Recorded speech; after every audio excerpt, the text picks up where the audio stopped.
So, welcome to Chapter 19. Again, my name is Shane Boyer, and with us today, we have Brittany Schrader.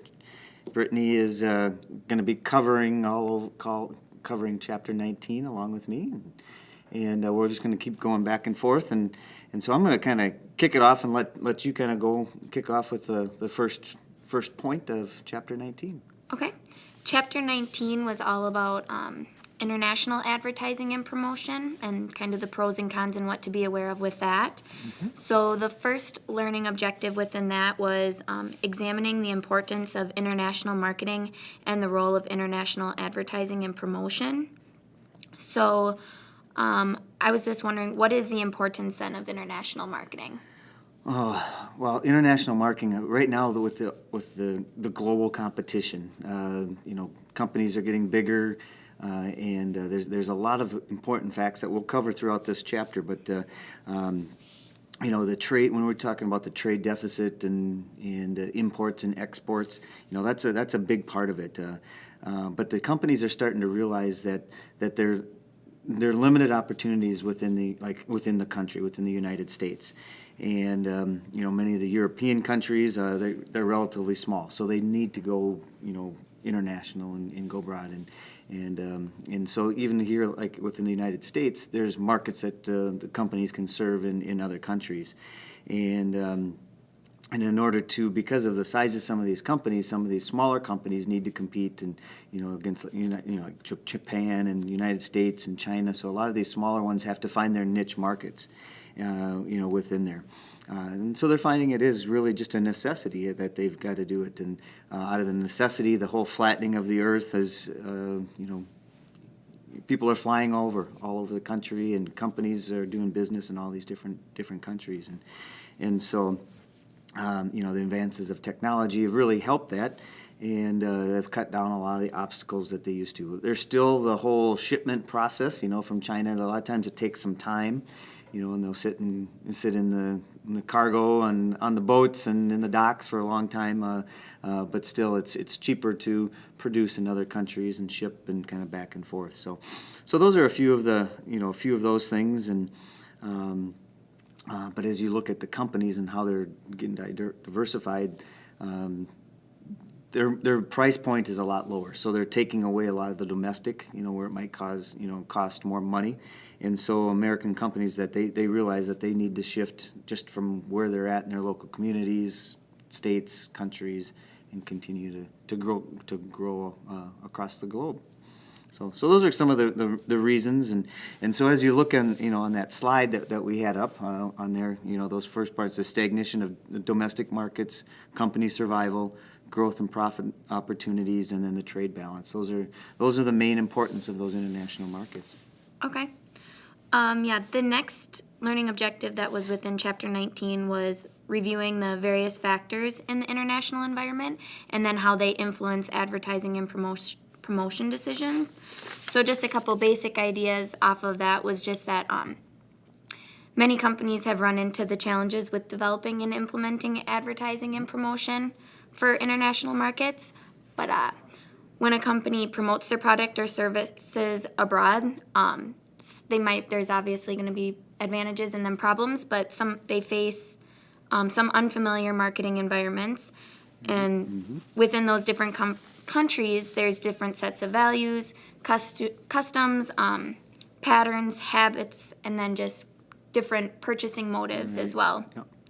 Also within the countries, there's different languages within the countries, but then different countries as well. So then this runs into limited effectiveness within the media as well. So right, yeah, you need the media, you need all of that to help keep getting the word out. Yep. As well.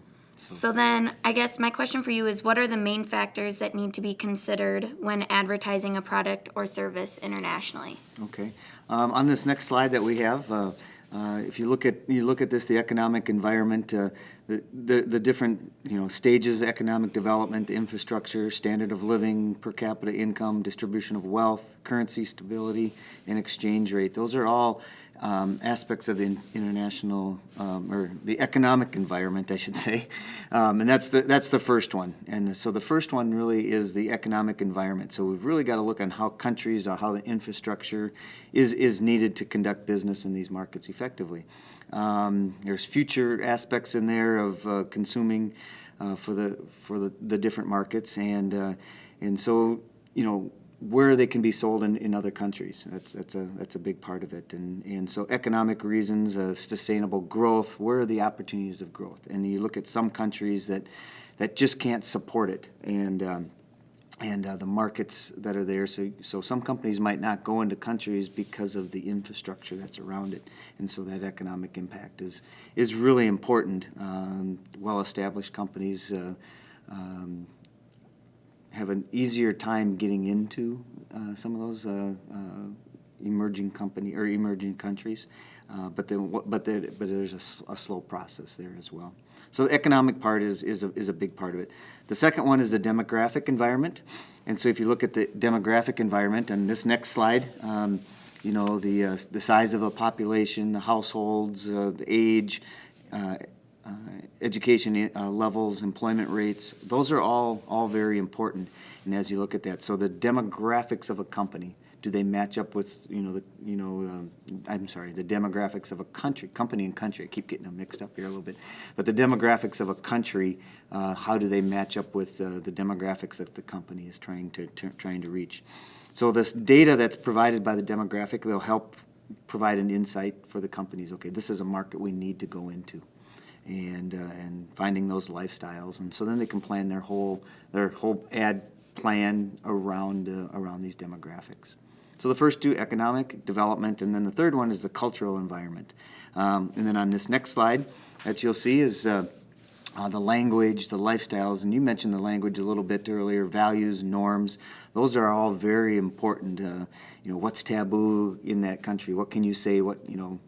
There's certain countries where women aren't allowed to do certain things, and so those companies that you might not be able to promote a certain product. Those are some cultural things. So people have to be very sensitive in determining what products to sell in different countries. So they have to be sensitive to values, but they also know how to speak. Language. There's certain aspects of the languages that you can say and can't say, and those are, the native tongues of that country are very important. So how are they translated? Might mean something in the United States. It might mean something in a different country. So you've got to really watch the cultural environment there as well. The next one is the political environment. On this next slide, if you take a look at that next slide, the international marketing and promotionals. On the political environment, there's lots of rules, regulations, different laws, and then just attitudes about other companies coming into countries. And so those are things that a company needs to be aware of when they're going abroad, going internationally. And so you need to do some research in those areas. And you've got to stay on top of the laws and the regulations, what you can sell, what you can say. There's certain percentages. I think we'll talk about that a little bit later. Some countries you can only advertise or take off a certain amount of percentage for sales and stuff like that. So you've got to really be aware of the political aspects as well. Okay, perfect. So let's just recap. I'm just going to recap them real quick. The Okay. Economic, demographic, cultural, and political. Those are those aspects that we really need to be aware of on international marketing. Okay. The next section that we're going to cover are the pros and cons of global versus localized marketing and advertising. And the first thing to look at is on this slide here, it shows the global marketer's dilemma, which is kind of saying whether or not you should offer the same product, marketing, and advertising everywhere, or if you should adapt your way of marketing and advertising your product depending on the country that you're in or the type of society that you're in. So Shane, if you want to start with the advantages, and then I'll take the problems with it. Yeah, there's a lot of advantages for the international. For staying within the economics of scale and production. That's probably the main thing. You can produce things internally. And then ship them out. So you can the cost of production is going to be a lot less. And then those bigger companies have good distribution channels, and they're able to get the product out cheaper as some of the smaller countries because they have that infrastructure. So then there's a lot less lower costs in advertising because you're creating the same message in one country as in the other country, and so you don't have to duplicate the time and effort of going in and coming up with a new ad campaign or slogan or logo, all of that, when you're, being able to stay the same is very important. Good ideas worldwide, that's another aspect, being able to exploit the ideas and taking a good idea that maybe started in the United States, say for example Google. Okay, where is that now worldwide? Okay, we didn't have to ship it or do anything but still going internationally, but then there go back to some of those cultural aspects, the searches and, say it might be in China or, some other country, how is all of that impacted as well? So, again, the consistency of, some more advantages, the company name, brand image, all of those are some definite advantages of that. And then the simplification of just, ad coordination and control. You've got it all within one house. Right. So. Just a couple of the problems within it would be the differences in the culture, the market, and the economic development. It was kind of like what you talked about earlier with how the fact that there's going to be different languages, different traditions, values, the norms are going to be different, so that could potentially cause some problems if you don't set it up correctly. You also have to consider the consumer's needs and their usage patterns. Maybe how often we use something here in the United States would be completely different than how products or services are used over in China. So we just have to be aware of those sorts of things. Also, with the media availability and usage, that kind of goes with the regulations and restrictions. You need to make sure that you're going to be able to promote your product and advertise it when there's actually media available and stay within those laws and guidelines. And so those are some of the problems with looking into doing the global advertising. Yeah, very good. And you've had some experience with being in China and seeing how things have kind of traveled abroad. So you've kind of seen some of these. Right. So now, if we just kind of can both discuss when globalization would be appropriate. So. So this next slide here is we're popping up here, and there's lots of appropriate ways there. I'll start out with the first one. Okay, the brands can be adapted for visual appeal. Okay, so now one country it's the same in both countries. So the appeal is there to both whatever country it might be. Okay, yeah, perfect. Some of the other things that they also talked about within the chapter were just high-tech products and making them new to the world. So that kind of goes back to what you were talking about previously about, like, Google, for example. Like, if you're able to make this product or make this service, and why not expand it to the whole world and make it global so that everybody can use it to their advantage? Right. There's a company, HTC, I want to say it because my wife just got one of those phones, and I don't know if you have one or not, but it is made in Taiwan, but they're making it, for, you talk about the new products and bringing it into the world, and so now they're working through different companies, whether it be Sprint or Verizon or whatever, but they're bringing their product into other countries as well. So that's an example there of the high-tech products that are out there. There's other ones that are there with the naturalistic, being with the nationalism, that kind of flavor. You talk about the French wine or the Swiss Army knife or, whatever. You have these countries that are attached to certain products. Right. And so here now all of a sudden the French wine, people have this image of French wine, but that kind of goes across the whole world. It's global, and people kind of associate that with having that title with it. So. And they like to make that available to them then as well, and have access to those different products. The last thing that we kind of want to touch on with this is just because you are from a different country doesn't mean that you don't have similar tastes or needs and things like that. So there's going to be products out there that do attract consumers from all other countries. And so being global is a good option in that Yeah. sense. Yeah, and there's some, just kind of wrapping this whole section up. I mean, you start looking at say a Godiva chocolate. Okay, it's high class, but it appeals to all across the world. Some other examples that were in the book. The Swiss watch. I don't even know how to pronounce it. Is it Tag Heuer or something like that? TAG, and then Heuer, a Swiss watch, and those types of brand names that can go across the world, but they still are attached to a country. For say, Swiss is known for their watches, and so that's one of the things that a country can benefit from. Globalization. Right. One thing last I want to talk about is the teens in this market, on how the whole globalization. Here's an opportunity and an advantage of teens have they're a high buying market across the world, but now they have access to the internet and they can buy things anywhere, and so that's a market a lot of companies are really trying to go after, especially in the digital realm. Because of the teens they're so willing to buy it, but they have the speed to be able to do it through technology, and so that's a whole new market that's really tapped globally within the last decade or so. Definitely.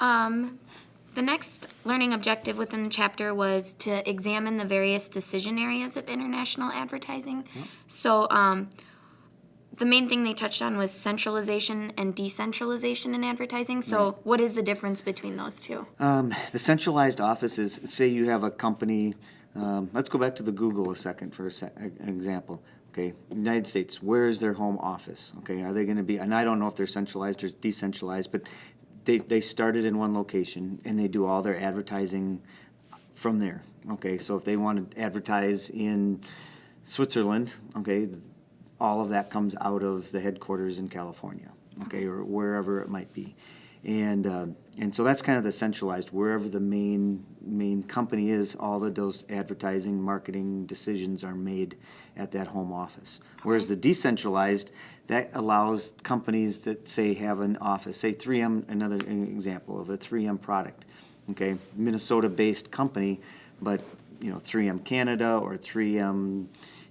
Germany or wherever, they might have some other products, other things that they're going to advertise there, and they're allowing the people that work over there to make those decisions. They don't necessarily have to come back to the state of Minnesota to get approval for an advertisement or a campaign or something that's taking place in a different country. So really the big difference is where the message is coming from.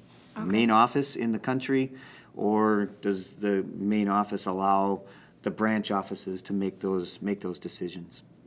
A lot of the things that you can save money by being centralized. You don't have to duplicate a marketing branch of your company in a different country, so it can really save you money.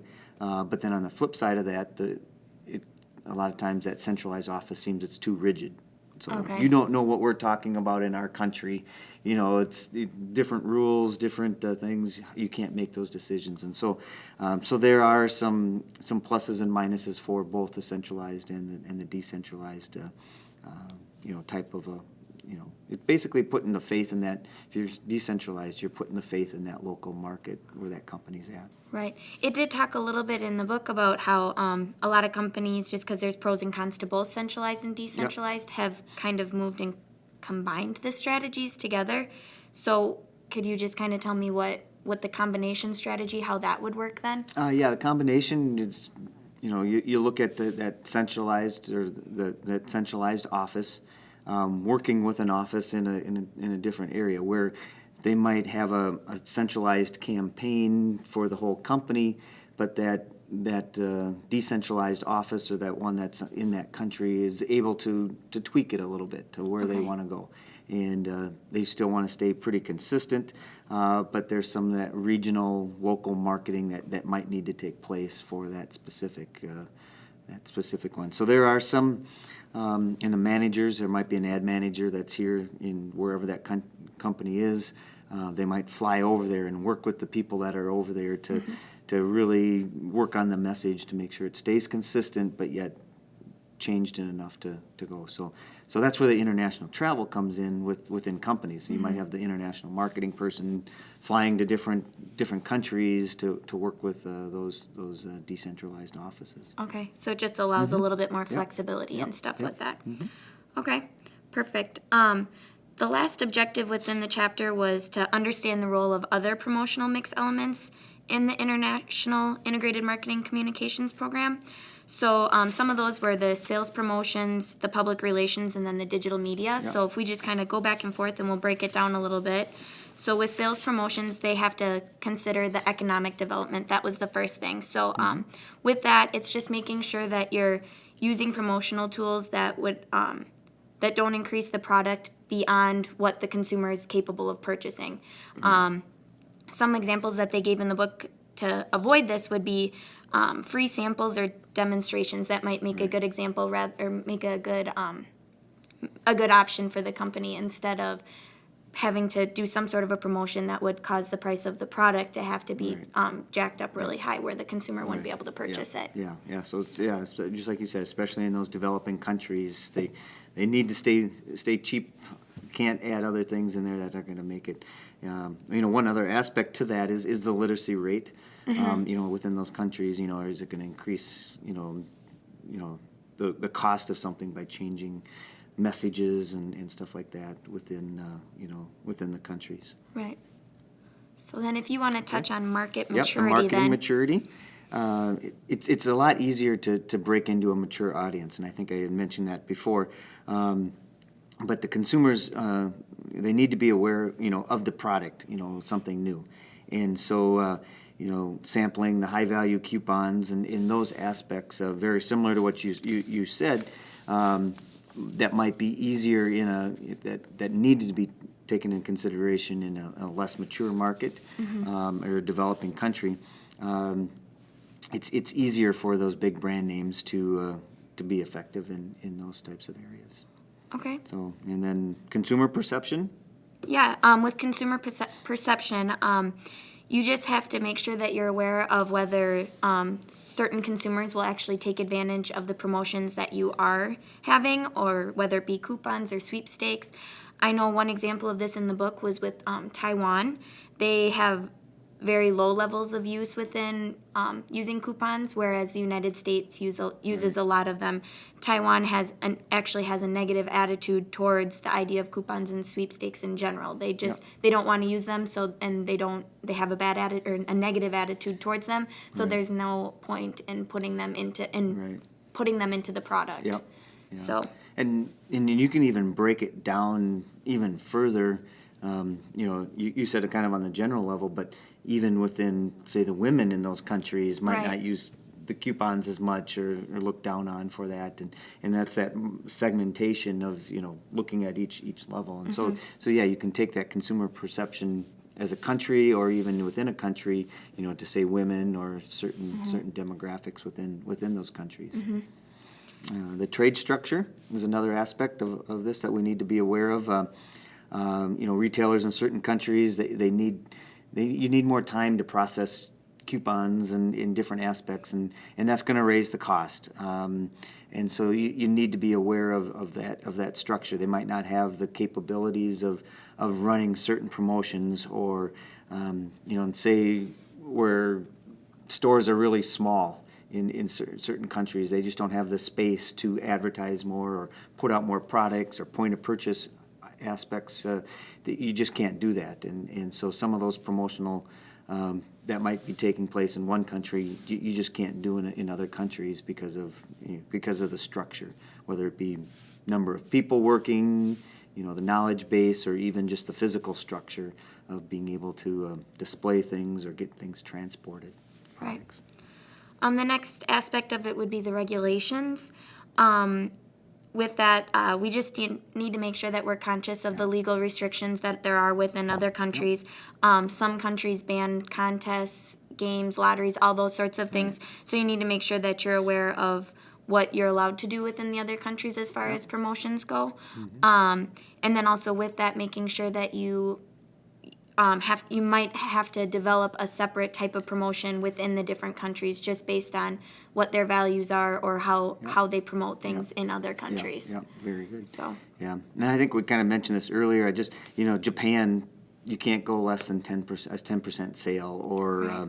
In France it's 5%. I mean, Right. there's just all these little things, just like you mentioned, that you need to be aware of. And right. yeah, okay. One of the other aspects, so we talk about sales promotions, but public relations, and Yeah. that's a whole nother different aspect. And companies need to continue to have that public persona, that positive image, not only in one country, but going into foreign markets as well. And so you need the public relations aspects. We're not coming in to take over in your country. We're Right. coming in to assist, or to, we're not trying to take advantage of a certain market. It's an opportunity for a company to maybe make some money, but it's also satisfying a need, or meeting a need that that country might have. Right. And so there's a different slants on that of the whole public relations, and your integrated marketing communications plan needs to be aware of that to be able to be positive in that. Right. My next point kind of builds off of what you just said as far as public relations go, and that's just that their job is to help the company sell its products or services, but also to make sure that they're presenting the firm as a good corporate citizen, and make sure that they're concerned about the country's future as well, not just in the future of their company. So that's Yep. another thing that they need to make sure that they're aware of. Yeah, very good. And then kind of the last aspect of all of this is the whole digital media, and how the integrated marketing communications tool, the internet is just, it's just another tool.